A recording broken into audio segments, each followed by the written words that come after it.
वीर महावीर बोलो जय जय महावीर। वीर महावीर बोलो जय जय महावीर। मित्रों, आप सब भी मेरे साथ महावीर भगवान को याद कीजिए और उनका स्मरण कीजिए, उनका नाम लीजिए, क्योंकि कहते हैं ना कि भगवान का नाम लेने से तो हमारा कंठ पवित्र हो जाता है, तन मन पुलकित हो जाता है। इसीलिए प्रतिदिन उठ के आपको भगवान को जरूर याद करना चाहिए और दिन में भी आपको भगवान का स्वाध्याय करना चाहिए, भगवान की स्तुति, स्तवन, पूजा वगैरह करते रहना चाहिए ताकि आपका दिन पवित्र बन जाए, आपका जीवन पावन बन जाए। मित्रों, मैं हूं पूर्वी और आप सब सुन रहे हो कथा महावीर की। ऐसी कथा जो अपने नीच को, अपने आप को भगवान बनाने के मार्ग में आगे बढ़ाती है। कहते ना कि भगवान की कथा मात्र सुनने से प्राणी के पाप मिट जाते हैं और जब हम भगवान की कथा सुनते हैं तो हमारा जीवन भी बहुत ही पावन पवित्र हो जाता है।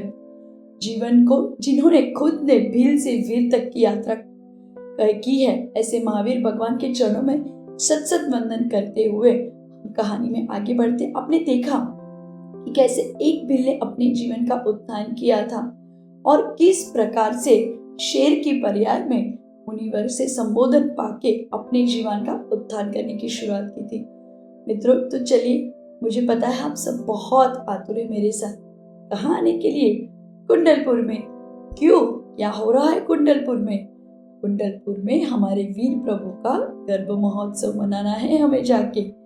चलो भाई, जैनी वीरो, मेरे संग चलोगे?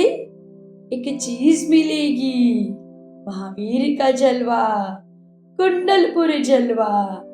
जी हाँ, तो चलिए हम सब चलते हैं भावों से कुंडलपुर में और अपने आप को 2600 साल पहले के उस समय में लेके चलते हैं। सोचते हैं शायद हम भी उस समय में होते तो हमारे जीवन का उत्थान हो जाता। कोई बात, अभी हम सिर्फ भावना तो पा सकते हैं ना।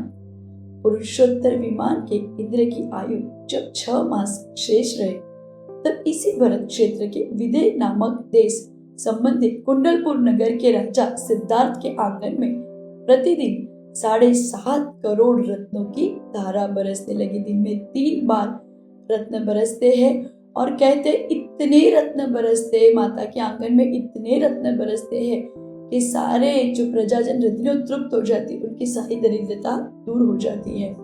जब पंचम काल प्रारंभ होने के 75 वर्ष 8.5 माह शेष रहे थे तब आषाढ़ शुक्ल षष्ठी के दिन उत्तराषाढ़ नक्षत्र में राजा सिद्धार्थ की प्रसन्न वदना रानी प्रियकारिणी कृष्णा माता 7 खंड वाले राजमहल के भीतर रत्नमय दीपकों से प्रकाशित नंदावर नामक राजभवन में हंस तुलिका आदि से सुशोभित रत्नों के पलंग पर सो रही थी। रात्रि के पिछले प्रहर में कुछ खुली सी नींद में उन्होंने उत्तम उत्तम 16 स्वप्ने देखे। मित्रों, कहते हैं कि भगवान की जो माता रहते ना, उनको उत्तम 16 स्वप्ने आते हैं। ऐरावत हाथी, सुंदर बैल, सिंह, हाथियों द्वारा स्वर्ण कलश से अभिषेक होती हुई लक्ष्मी, 2 पुष्पमाला, पूर्ण चंद्र, उदित होता हुआ सूर्य, 2 स्वर्ण कलश, क्रीड़ा सक्त 2 मछलियां, सुंदर सरोवर, समुद्र, सिंहासन, स्वर्ग विमान, नागेंद्र भवन, रत्न राशि और धूम रहित अग्नि, ये 16 स्वप्ने माता को आते हैं। बाद में मुख में प्रवेश करता हुआ एक हाथी देखा। अंतर प्रातः मंगलवाद्य महोत्सवों से उठकर आवश्यक क्रियाओं से निवृत्त होकर महाराज सिद्धार्थ के समीप रानी त्रिशला पहुंच गई। उन्होंने वहां जाके महाराज को नमस्कार किया और अर्धासन पर बैठकर क्रम से उन्होंने बड़ी उत्सुकता से जो अब स्वप्न देखे थे ना, वो सिद्धार्थ राजा को सुनाए। राजा सिद्धार्थ बड़े खुश हो गए सपनों का फल जानकर। कैसे? क्योंकि उनको तो पता था कि सपनों का क्या फल है। और ये सपना का फल जब उन्होंने महारानी को बताया तो देवी अत्यंत प्रसन्न हो गई, अत्यंत प्रसन्न हो गई। मित्रों, जब हमारे घर में नन्हा सा मेहमान आने वाला होता है तो हम कितने खुश हो जाते हैं। तो यहाँ तो देवी को पता चला था, महारानी त्रिशला को पता चला था कि उनके घर में कौन आ गया है। 3 लोक के नाथ आ गए हैं। राजा सिद्धार्थ ने जब बताया कि 3 लोक के नाथ तुम्हारे घर में आ गए हैं, ये जानकर त्रिशला देवी बड़ी प्रसन्न हो गई। अत्यंत प्रसन्न होकर उसने भगवान को अपने घर में महसूस करके बड़ी रोमांचित हो गई। कहते ना मित्रों कि माता तो जब अपने गर्भ में बच्चा रहता है ना तो बड़ी प्रसन्न रहती है, और जब वो साक्षात तीर्थंकर माता के गर्भ में हो तो माता की खुशी की क्या बात हो जाती है। मित्रों, जब माता के गर्भ में तीर्थंकर रहता है ना, उस वक्त दिव्या भी उसकी रक्षा करती है और माता को जरा भी तकलीफ नहीं होती है। माता के ये 9 महीने धर्म ध्यान में चले जाते हैं और उस वक्त सौधर्म इंद्र माता की सेवा करने के लिए देवी देवियों को, जो देवियां रहती ना, उनको यथा योग्य कार्य में नियुक्त कर देती है। और ये सारी देवियां माता की सेवा करने लगती है। सौधर्म इंद्र जब बड़े वैभव के साथ आकर राजा सिद्धार्थ और रानी त्रिशला का गर्भ कल्याण संबंधी अभिषेक करते हैं तो आप सोचो क्या दृश्य होता होगा वो। श्री रीम आदि देवियां माता की विशेष भक्ति और सेवा करने में तत्पर रहती है और उनसे अनेक तत्व चर्चा से गूढ़ प्रश्नों से मनोरंजन किया करती है।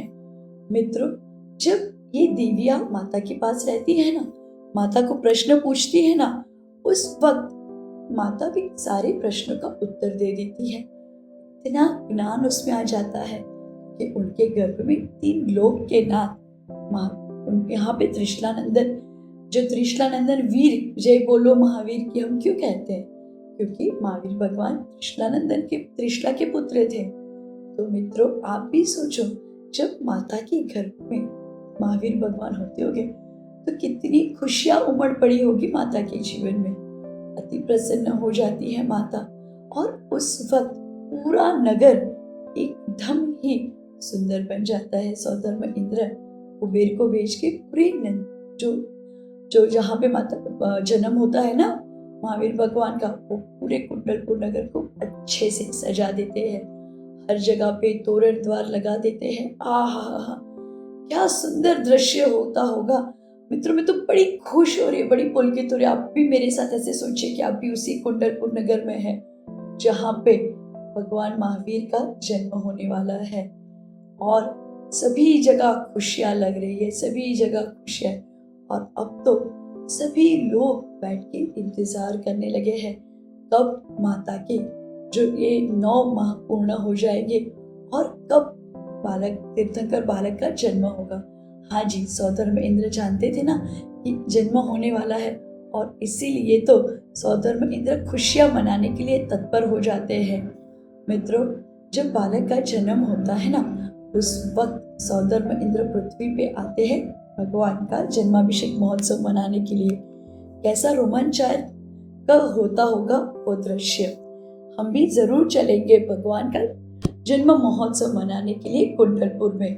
और उसके लिए सबसे पहले आप ये सोचिए कि एक जब तीर्थंकर भगवान का जन्म होता है, जन्म के पूर्व भी इतनी सारी खुशियां छा गई होती है, तो जब भगवान का जन्म होगा तो कैसा दृश्य होगा और कितने सारे रोमांचक दृश्य आपको सुनने मिलेंगे। आप इस कथा को तो सुनिए पर साथ में ये भी सोचिए कि हे भगवान, मैं कितना भाग्यशाली हूँ। कहते ना, हर एक के नसीब में नहीं होता है भगवान के दर्शन करने, तो हर एक के नसीब में भी नहीं होता है भगवान की कथा सुनना। आप अपना समय का उत्कृष्ट उपयोग कर रहे हैं, भगवान की कथा सुन रहे हैं। और मातुंगाचार्य भी कहते हैं ना कि इस दुनिया में सबसे श्रेष्ठ कथा है वो भगवान आपकी कथा है, और हम आपकी इस कथा को सुन के अपने निज जीवन की व्यथा है ना उसको दूर करना चाहते हैं।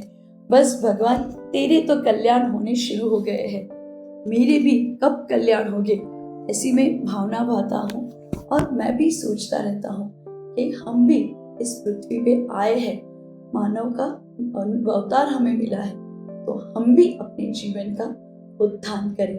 मित्रों, 2 घड़ी बैठ के महावीर भगवान को याद कीजिए। सोचिए, इस पृथ्वी पर सबसे उत्कृष्ट जो परमाणु है वही भगवान के परमाणु है। हे प्रभु, हम आपके इस सुंदर रूप को देखकर बस यही सोचते हैं, अब भगवान तेरा दर्शन होगा। कितनी सुंदर तेरी प्रतिमा, कब तेरा दर्शन होगा। नाम तुम्हारा तारणहारा, मैं तुझको वंदन करता, मैं तुझको वंदन करता, मैं तुझको वंदन करता। बोले महावीर भगवान की जय।